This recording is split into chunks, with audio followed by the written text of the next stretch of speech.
Hello నమస్తే. తమిళనాడు ఎన్నికల ఫలితాల తరువాత అక్కడ ప్రభుత్వం ఎప్పుడు ఏర్పడుతుంది, ఎవరు ఏర్పాటు చేస్తారు తెలియని పరిస్థితి నెలకొంది. అనేక రాష్ట్రాల్లో ఆ మాటకొస్తే దేశంలో కూడా ఏ పార్టీకి మెజారిటీ రాని సందర్భాలు చాలా ఉన్నాయి. అటువంటి సందర్భాల్లో అత్యధిక స్థానాలు వచ్చిన అతిపెద్ద పార్టీగా అవతరించిన వాళ్ళను అటు రాష్ట్రపతి ఇటు గవర్నర్లు ప్రభుత్వం ఏర్పాటు చేయమని అడగడం, వాళ్ళు ప్రభుత్వం ఏర్పాటు చేయడం, తర్వాత అసెంబ్లీలో బలం నిరూపించుకుంటే నిరూపించుకోకపోవడం, నిరూపించుకోలేకపోతే ప్రభుత్వాలు పడిపోవడం చూసాం. కానీ తమిళనాట మాత్రం అసలు ప్రభుత్వం ఏర్పాటు చేయడానికి గవర్నరే పిలవకుండా ఆపటం చూస్తున్నాం. ఇది గతంలో ఎప్పుడూ జరగంది. స్వతంత్ర భారతదేశ చరిత్రలో ఎవరిని పిలవాలనే అంశం పైన గవర్నర్ ఇంత తాత్సారం చేయడం, ఈ రకంగా వ్యవహరించడం మనం ఎప్పుడు వినలా. పైగా ఇలా చేయటం సరైనది కాదని సుప్రీంకోర్టు ఎస్ఆర్ బొమ్మాయి కేసులో చెప్పింది అనేది మనందరి కళ్ళ ముందు ఉన్న మాట. ఇటువంటి చర్చ వచ్చిన ప్రతిసారి ఎస్ఆర్ బొమ్మాయి కేసుని అందరూ ఉదాహరిస్తూ ఉంటారు. ఎస్ఆర్ బొమ్మాయి కేసు ఏంటంటే ఫ్లోర్లో టెస్ట్ జరగాలి తప్ప ఎమ్మెల్యేల మద్దతు ప్రభుత్వానికి ఉందా లేదా అనేది అసెంబ్లీలో చర్చ జరగాలి తప్ప లోక్ భవన్లో రాజ్భవన్లో కాదు అని సుప్రీంకోర్టు చెప్పింది. అది ఆ కేసు. దానికి విరుద్ధంగా గవర్నర్ ఇప్పుడు అక్కడ బిహేవ్ చేస్తున్నారు. అయితే తమిళనాట విజయ్ని తమిళనాడు ప్రజలు గడిచిన 3 దశాబ్దాలుగా ఒక సినిమా హీరోగా చూస్తున్నారు. సినిమా హీరోగా ఆయన్ని చూస్తున్నది ఎలా అంటే, సినిమాలో హీరో అనేక కష్టాలని అనుభవిస్తూ, అనేక కష్టాలను ఎదుర్కొంటూ, రకరకాల ఫైటింగ్లు చేస్తూ చివరిలో ఒక సమస్యకు పరిష్కారం తీసుకొస్తూ ఉంటారు. పరిష్కారాన్ని తీసుకొచ్చి తాను హీరోగా ఎమర్జ్ అవుతాడు సినిమా చివరికి. సో ఎటువంటి కష్టాన్నైనా దాటగలిగేవాడు, ఎంత పెద్ద ప్రాబ్లంనైనా తీర్చగలిగేవాడు, ఎటువంటి పరిస్థితుల్లోనైనా సక్సెస్ కాగలిగేవాడు హీరో. సినిమాల్లో 3 దశాబ్దాలుగా తమిళనాడు ప్రజలు విజయ్ని చూస్తోంది అలాగే. గడిచిన 5-6 ఏళ్లుగా విజయ్ తీస్తున్న సినిమాలు సామాజిక అంశాలకు సంబంధించిన సినిమాలు. సామాజిక అంశాలకు పరిష్కారాలు చూపే క్యారెక్టర్లో విజయ్ నటిస్తూ వచ్చాడు. రీసెంట్గా వచ్చిన అనేక సినిమాలు, మీరు ఏ సినిమా తీసుకున్నా సామాజిక అంశాలతో ముడిపడి ఉన్న సినిమాలే ఆయన తీస్తూ వచ్చారు. సో కేవలం వ్యక్తికి సంబంధించిన సమస్యలు కాదు, సమాజానికి సంబంధించిన సమస్యలను కూడా సినిమాల్లో విజయ్ పరిష్కారం చేస్తూ వచ్చారు. సో అలా చేస్తూ చేస్తూ చేస్తూ ప్రజల మద్దతు కూడగట్టుకున్నారు, ప్రజల అభిమానాన్ని చూరగొన్నారు. ఆ అభిమానం ఓట్ల రూపంలో ఆయనకు 108 స్థానాలను ఇచ్చింది.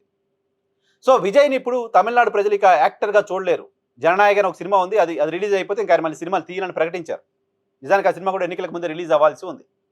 సో 3 దశాబ్దాలుగా ఒక సినిమా నటుడిగా, హీరోగా సినిమాలో ఏ సమస్యనైనా పరిష్కరించే ఒక వ్యక్తిగా విజయ్ని తమిళ ప్రజలు చూశారు. ఏ సినిమాలో అయినా ఏ సమస్య అయినా విజయ్ పరిష్కరించేస్తాడు. హీరో అంతే కదా, సినిమాలో హీరో ఏ సమస్యనే పరిష్కారం చేస్తాడు, అట్లే విజయ్ కూడా చేశాడు. సో ఇప్పుడు పాలిటిక్స్లోకి వచ్చిన తర్వాత విజయ్కి చాలా సమస్యలు వచ్చాయి. ఎన్నికలు జరగడానికంటే ముందు కూడా కరూర్ తొక్కిసలాట అంశానికి సంబంధించి సమస్యను ఫేస్ చేశారు. మౌనంగానే భరిస్తూ విచారణ ఎదుర్కొంటూ వచ్చాడు ఆయన. తన వ్యక్తిగత జీవితానికి సంబంధించిన అంశం పైన విమర్శలు ఎదుర్కొన్నారు. తన భార్య విడాకుల కేసు ఫైల్ చేయడానికి సంబంధించి విమర్శలు ఎదుర్కొన్నారు. సో వీటన్నిటికీ కూడా మౌనంగా వాటన్నిటికీ పరిష్కారం చూపిస్తూ వచ్చారు. కరూర్ ఘటన ఆయన్ని ఆపలేకపోయింది. ఆయనకు ఓ హీరోయిన్తో అఫైర్ ఉంది ఇలాంటి వార్తలు ఆయన ఆపలేకపోయాయి. ఆయన భార్య విడాకులు కేసు ఫైల్ చేయడం ఆయన ఆపలేకపోయింది. ఇలా అనేక రకాల ఇబ్బందులు ఎదుర్కొన్నప్పటికీ వాటినన్నింటినీ అధిగమించి వచ్చాడు. వాటన్నిటి సందర్భంలో అభిమానులకు చెప్పిన మాట, నా వ్యక్తిగత జీవితంలో కొన్ని సమస్యలు ఉన్నాయి, అవి మిమ్మల్ని బాధ పెడుతున్నాయి, వాటిని వదిలేయండి, నాకు వదిలేయండి, నేను చూసుకుంటాను, మీరు పార్టీ కోసం, తమిళనాడు ప్రజల కోసం, టీవీకే పార్టీ కోసం పనిచేయండి అంటూ వాళ్ళకి ఒక అప్పీల్ చేయడం మాత్రమే చూసాము మొత్తం ఎపిసోడ్లో ఆయన. సో రాజకీయాల్లోకి వచ్చిన 2 ఏళ్లలో 4-5 ప్రధానమైన సమస్యలను ఫేస్ చేశారు. వాటిని ఆయన ఎదుర్కొంటూ వచ్చారు. మౌనంగానూ కొన్నింటిని కాలమే సమాధానం చెప్తుందని వదిలేశారు. పరిష్కారం దొరికింది. ప్రజలైతే వాటినేటిని నమ్మకుండా ఆయనకు ఓట్లేశారు. ఓట్ల రూపంలో సక్సెస్ చూశారు కాబట్టి ఆ సమస్యలన్నింటికీ పరిష్కారం దొరికినట్టే. ఇక ఇప్పుడు అసలు సమస్య విజయ్ ప్రభుత్వ ఏర్పాటుకు సంబంధించిన సమస్య.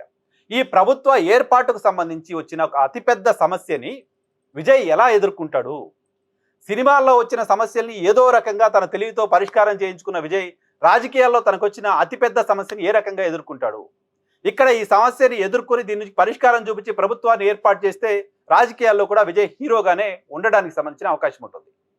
ఇప్పటికే కాంగ్రెస్ పార్టీ మద్దతు సాధించాడు. కమ్యూనిస్ట్ పార్టీలు, డిఎంకేతో ఉన్న మిగతా మిత్రపక్షాలకు సంబంధించిన మద్దతు కోసం ప్రయత్నం చేస్తున్నారు. ఆ మద్దతు దొరికితే ప్రభుత్వాన్ని ఏర్పాటు చేయడం ఖాయం. అలా కాకుండా అన్నాడీఎంకేకి సంబంధించిన ఎమ్మెల్యేల బృందం, చీలిక బృందం, షణ్ముగం, అన్నాడీఎంకేకి సంబంధించిన రాజ్యసభ ఎంపీ షణ్ముగం నేతృత్వంలో 15 మంది 20 మంది అన్నాడీఎంకే ఎమ్మెల్యేలంతా రాబోతున్నారు, విజయ్కి మద్దతు ఇవ్వబోతున్నారు లాంటి ఒక చర్చ నిజమా కాదా తెలీదు. వీటన్నిటి నడుమ అన్నాడీఎంకే డిఎంకే కలిసి కూడా ప్రభుత్వాన్ని ఏర్పాటు చేయబోతున్నారంటూ మరో పెద్ద సమస్య కూడా, మరో పెద్ద హడిల్ కూడా విజయ్ ముందుకు రాబోతోంది. ఒకటి, గవర్నర్ పిలవట్లేదు. గవర్నర్ పిలవాలంటే 118 మంది సంతకాలు ఇవ్వాలి. 118 మంది కోసం ప్రయత్నం చేస్తున్న సందర్భంగా దశాబ్దాలుగా తమిళనాడులో ప్రత్యర్థులుగా ఉన్న రెండు పార్టీలు విజయ్కి వ్యతిరేకంగా కలవబోతున్నారు లాంటి వార్త వస్తుంది. అది మరొక సమస్య విజయ్కి. ఆ రెండు పార్టీలు కలిశాయంటే ఆబ్వియస్లీ ప్రభుత్వాన్ని ఏర్పాటు చేస్తాయి. విజయ్ ముఖ్యమంత్రి అయ్యే ప్రసక్తి ఉండదు ఈ టర్మ్లో. సో దాన్ని ఎలా ఎదుర్కొంటారు? రెండు పార్టీలు కలవకుండా ఎలా ఆపుతారు? మ్యాజిక్ ఫిగర్కి కావాల్సిన మరొక 6గురి మద్దతు ఏ రకంగా సాధిస్తారు అనేది విజయ్ ముందున్న టాస్క్లు. సినిమాలో ఇటువంటి టాస్కుల్ని పరిష్కారం చేయడం, ఇటువంటి టాస్కులు చేయడం చాలా ఈజీ, కానీ రాజకీయాల్లో అంత ఈజీ కాదు. సో రాజకీయాల్లో ఎదురైన ఈ సమస్యను పరిష్కరించి హీరోగా మారతారా, లేదా ప్రభుత్వాన్ని ఏర్పాటు చేయలేక డిఎంకే అన్నాడీఎంకే ప్రభుత్వాన్ని ఏర్పాటు చేస్తే విక్టిమ్గా మిగిలిపోతాడా? రాబోయే కొద్ది రోజుల్లో దీనికి ఒక క్లారిటీ రాబోతోంది. పొలిటికల్ హీరో అవుతారా, పొలిటికల్ విక్టిమ్గా విజయ్ మారబోతున్నారా అని.